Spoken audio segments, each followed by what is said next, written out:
Welcome back to the Deep Dive. Today we are attempting a bit of alchemy. We are taking a stack of biological research on African fauna, mixing it with some indigenous folklore from Madagascar. And then layering on some pretty heavy-hitting developmental psychology from Harvard and the It NAEYC. sounds like a strained cocktail, I know. It does, but the goal is actually very, very grounded. Right. We're turning the stack of sources into a practical, play-based guide for parents to teach their 3 to 6-year-olds about ring-tailed lemurs. Yep. And I know the first question listeners might have is, why lemurs? I mean, why not lions or bears? And that's a fair question. But when you dig into the research, the ring-tailed lemur is basically the perfect Trojan horse for early childhood education. A Trojan horse? How so? Well, we aren't trying to turn toddlers into zoologists here. That's not the mission. Right. We are using this incredibly charismatic, high-energy animal as a vehicle to teach the things that actually matter at that age. Like motor skills, empathy? Exactly. Scientific observation, even self-regulation. And looking at the source material, the charismatic part is doing a lot of the heavy lifting. Yeah. I mean, lemurs are loud, they bounce off the walls, they love to cuddle. It's a very relatable energy profile for a 4-year-old. It really is. But before we get into the jumping and the screeching, and we will get there, I want to highlight a key theme from the educational sources we're looking at today. Okay. There's a specific term that keeps coming up. It's guided play. Let's unpack that, because I think a lot of parents hear play-based learning, Yeah. and they just think it means sit back, drink coffee, and let the kid destroy the living room. Exactly. And that's such a common misconception. The research makes a really clear distinction between free play, which is totally unstructured, Right? and direct instruction, which is you lecturing a child. Guided play is that sweet spot right in the middle. So you're the architect. You're the architect. You set up the environment, the cushions, the tape on the floor, and you ask the prompting questions. But the child drives the car. Okay, so if we're playing lemur and my kid points at a picture of one and calls it a monkey, I don't need to stop the game to correct them. Oh, please don't. The sources are so clear on this. Accuracy is secondary to engagement. Really? If you correct them constantly, you just kill that curiosity loop. If they call it a monkey, that's fine. The win is that they're observing the animal and engaging with it. You're building the engine of learning, not just filling the tank with facts. You got it. That's the whole idea. That is a huge relief. So let's talk about the animal itself. Why is the ring-tailed lemur such a good candidate for this age group? Well, it comes down to visual processing and relatability. For a 3-year-old, subtlety just doesn't work. Right. The ring-tailed lemur has that high contrast, black and white striped tail. It's a visual anchor. You can spot it a mile away. And that, combined with their movement, that vertical leaping, it provides an immediate physical hook for a child to mimic. It does. And the social aspect, too, it really mirrors the preschool experience. Wow. Lemurs are intensely social. They don't just, coexist. They are constantly tangling and grooming. And biologically, the mother-baby bond is very visible. Oh, right. The sources describe how the baby clings to the belly for the first 2 weeks, then rides on the back. Yeah. And for a child who still wants to be carried or hugged, that's an immediate connection point. Okay, so let's get into the actual play. If I want to start a lemur school in my living room, where do I begin? You start with movement. You have to. If you are 3, you don't want to hear about lemurs. You want to be 1. The first activity in our stack is the lemur movement game.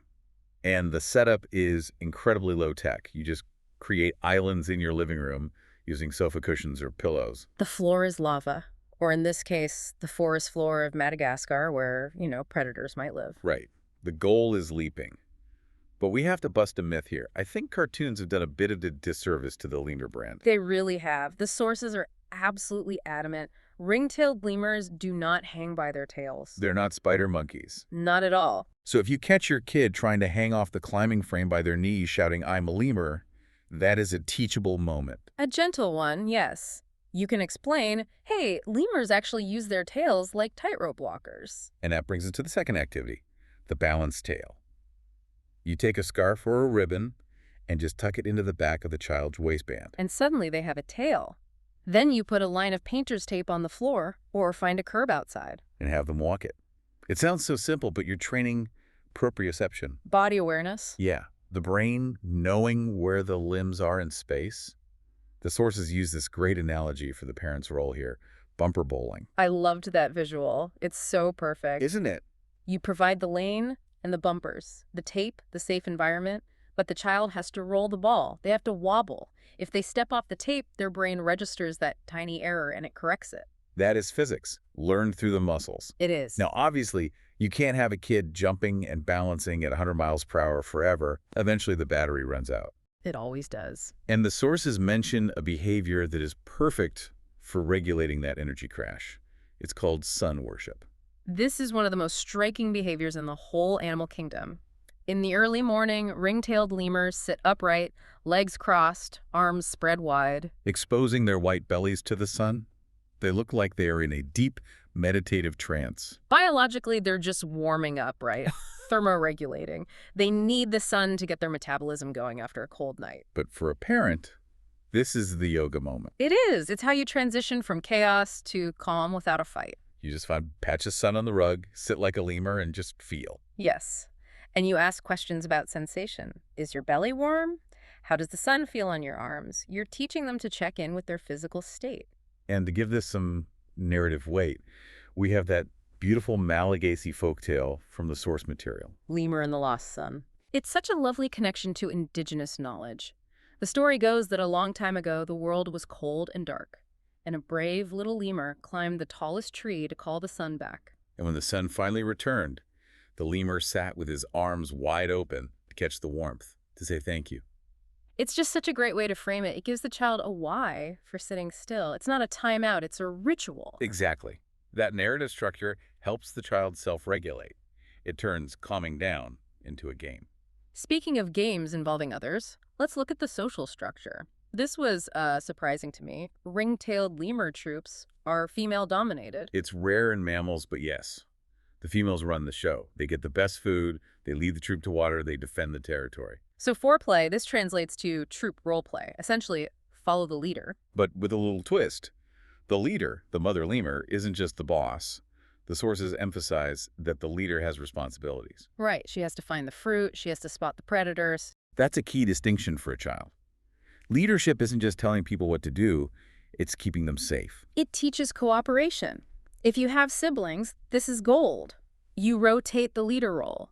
It introduces the idea that families and groups have roles, and those roles serve the whole group. And communication is a huge part of keeping that troop together.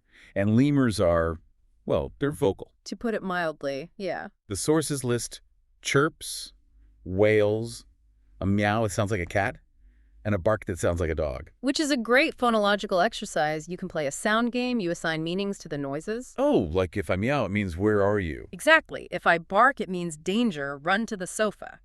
But they don't just communicate with sound. They communicate with smell. And this brings us to my absolute favorite term in the entire research stack. I knew we'd get here. Stink fighting! It is effectively aromatic combat. You have to explain the mechanics of this because it sounds completely made up. It's very real. Male lemurs have scent glands on their wrists.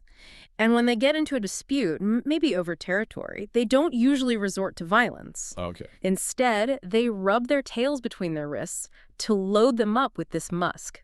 Then they stand in front of their rival, wave that smelly tail in the air, and just waft the scent at them. They smell each other into submission? They do. The one who can stand the stench the longest wins. It's a completely non-violent way to solve a conflict. For a kid, this is obviously hilarious, but we probably don't want them actually using musk in the living room. No, please don't. The scent play activity suggested in our guide is much more pleasant. You use scented items, maybe an orange peel, some mint or lavender on a piece of cardboard. And then the child just waves it to send a message. It's sensory exploration, and it expands their definition of language. They learn that animals talk with sound, with body language, and yes, even with chemistry. Okay, we've covered how they move, how they chill, and how they argue. Now, where do they live? Let's talk about building habitats. This is your classic fort building. Blocks, boxes, blankets. But going back to that Harvard research on guided play, the key here is scaffolding. Scaffolding. That's a big educational buzzword. What does it actually look like in the living room? It just means you don't build it for them. You provide the support structure for their thinking. You pose the engineering problems based on the biology we've just discussed. So you ask things like, okay, if lemurs need to sunbathe in the morning, Where should we put the window? Or, if they can't hang by their tails, do we need to put these branches closer together so they can jump? You're forcing them to connect the biological facts to the physical construction. And that's high-level problem solving. They are learning that an organism has specific needs, and those needs are provided by its environment. I mean, that is the basis of ecology. And once the habitat is built, you have to survive in it. We mentioned the barking alarm call, but there's also visual safety, camouflage. Which seems counterintuitive. You'd think a black and white striped tail would be like a neon sign in a forest. It looks so loud to me. But in the dappled light of a spiny forest, where you have sharp shadows and bright sun, those stripes actually break up the animal's outline. It's called disruptive coloration. Similar to a zebra. Exactly like a zebra. So the game is hide and seek. Classic hide and seek, but you frame it through safety. Stay close to the troop. Use your stripes to hide in the shadows. It just reinforces that social safety aspect again. We've got all these disparate activities. How do we tie them all together? The sources suggest a day-in-the-life narrative. This is all about sequencing. In early childhood education, sequencing understanding first. Then next is a foundational skill. It's actually a pre-math and pre-reading skill. So you act out the whole loop. Exactly, you narrate it. Okay, lemurs, the sun is up. First, we wake up. Next, we do our sun worship to get warm. Then, we follow the leader to find fruit. Finally, the sun goes down and we sleep in a lemur ball. A lemur ball. That's the technical term. They sleep in a big cuddle pile to conserve heat. By acting that out, the child learns to predict patterns. They learn that days have a rhythm. I want to pivot to the one heavy note in the research. Conservation. Right? Ring-tailed lemurs are endangered. Their habitat is shrinking. That's a lot for a 4-year-old to carry. It is, and you have to be really careful. You don't want to induce anxiety in a preschooler. The expert advice is to focus on care, not catastrophe. So we don't talk about extinction or deforestation. We talk about stewardship. Right.